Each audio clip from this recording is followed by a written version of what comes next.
Em nome do Pai, do Filho e do Espírito Santo. Amém.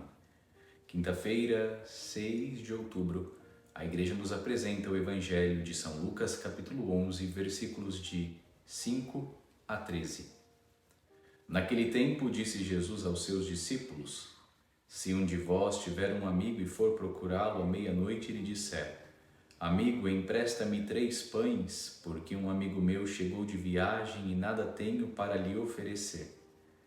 E se o outro responder lá de dentro: Não me incomodes, já tranquei a porta e meus filhos e eu já estamos deitados, não me posso levantar para te dar os pães. Eu vos declaro, mesmo que o outro não se levante para dá-los porque é seu amigo, vai levantar-se ao menos por causa da impertinência dele, e lhe dará quanto for necessário. Portanto, eu vos digo: pedi e recebereis, procurai e encontrareis, batei e vos será aberto. Pois quem pede recebe, quem procura encontra, e para quem bate se abrirá. Será que algum de vós que é pai, se o filho pedir um peixe, lhe dará uma cobra? Ou ainda se pedir um ovo, lhe dará um escorpião? Ora, se vós que sois maus sabeis dar coisas boas aos vossos filhos, quanto mais o Pai do céu dará o Espírito Santo aos que o pedirem.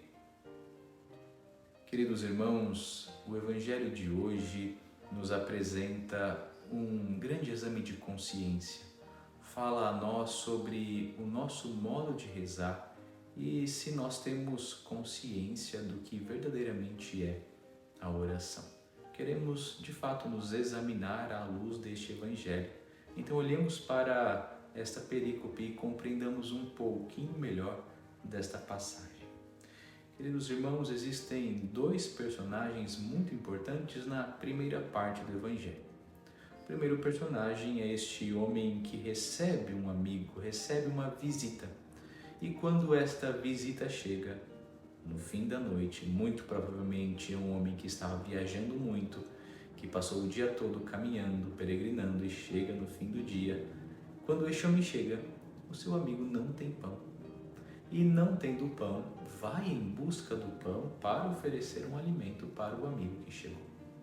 Depois nós temos o outro, que não quer abrir a porta, mas abre a porta pela impertinência do outro. No entanto, esta palavrinha impertinência, ela é melhor compreendida quando nós a traduzimos para vergonha, porque o original grego do Evangelho nos aponta para a vergonha. É a melhor forma de traduzir esta palavra. Então a vergonha é chave aqui para os 2 personagens. O primeiro, que recebe a visita, não tem vergonha de pedir. Assim deve ser na nossa vida de oração. Em primeiro lugar, reconhecer a nossa real necessidade. Depois, não ter vergonha para pedir ajuda. O outro amigo também é movido pela vergonha, só que o outro ele tem muita vergonha. Ele tem vergonha porque ele atende o amigo que vem pedir pão, e ele tem pão, ele atende o amigo por vergonha. Vergonha porque ele ficaria mal falado se não auxiliasse, se não socorresse esse amigo. E eles moravam num vilarejo pequeno, e no vilarejo todos se ajudam. Se aquele homem não ajudasse, o outro ficaria mal falado e o vilarejo também ficaria mal visto como um lugar que não sabe acolher o peregrino, que não sabe acolher aquele que está chegando de viagem, aquele que está num momento importante e que precisa de uma ajuda. Então, pela impertinência, ou seja, pela falta de vergonha do que vem pedir e pelo excesso de vergonha, pela muita vergonha daquele que é obrigado a se levantar e doar o pão. Percebamos como é importante este aspecto, e este aspecto nos ajuda. Aquele que não teve vergonha de pedir, ele saiu da sua casa, reconheceu a necessidade, saiu, pediu ajuda. E pedindo ajuda, ele salvou o dia. Ele salvou o que vinha peregrinando e tinha fome. Ele salvou a boa fama deste a quem ele pediu. Ele salvou a boa fama também do vilarejo. Queridos irmãos, não tenhamos vergonha de pedir. Este amigo que vai, que sai, que pede o pão, ele é insistente. Essa é uma característica da oração, a insistência. A insistência não no sentido de repetição de algo que nós nem sabemos o que estamos dizendo, mas a insistência no sentido de constância. Insistência como sinônimo de constância e não como sinônimo daquele que fica longe e volta somente quando precisa, não como insistência enquanto teimosia, mas enquanto constância. Depois, na segunda parte, uma vez tendo contado esta parábola, Jesus dá a lição da oração. E Jesus usa 3 verbos importantes. Portanto, eu vos digo: pedi, procurai e batei. São verbos que estão no presente e nos mostram como deve ser a nossa oração. Insistente, confiante, perseverante. Mas Jesus não está dizendo: pedi, procurai e batei, que vocês vão ter o que querem, na hora que querem, conforme o capricho egoísta de cada um. Não. No final, Jesus é muito claro. Quanto mais o Pai do céu dará o Espírito Santo aos que o pedirem. Jesus está deixando uma certeza.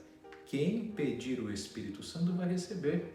Jesus está prometendo o Espírito Santo. E por que é que ele promete o Espírito Santo? Porque ele sabe que a nossa consciência, o nosso entendimento das nossas realidades, das nossas necessidades, frequentemente é falho, frequentemente é superficial. Então, para saber o que temos que pedir e como pedir, nós precisamos do Espírito Santo. Por isso que antes de pedir qualquer coisa para nós, peçamos o Espírito Santo para que o Espírito Santo reze em nós. Afinal, o Senhor diz todas estas coisas porque Ele sabe o que é que nós precisamos.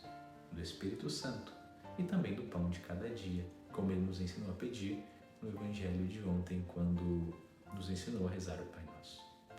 Queridos irmãos, que este Evangelho ilumine a nossa reflexão sobre nossa oração. Que nós possamos rezar ainda mais e melhor. Não termos vergonha, mas insistirmos com Deus. É óbvio, Deus sabe o que nós precisamos, mas é preciso que nós rezemos para que nosso coração se esforce e para que cada vez mais nosso coração se abra ao desejo de receber aquilo que nós pedimos. Deus abençoe você e sua família e venha em auxílio às suas necessidades. A palavra de Deus é caminho de salvação.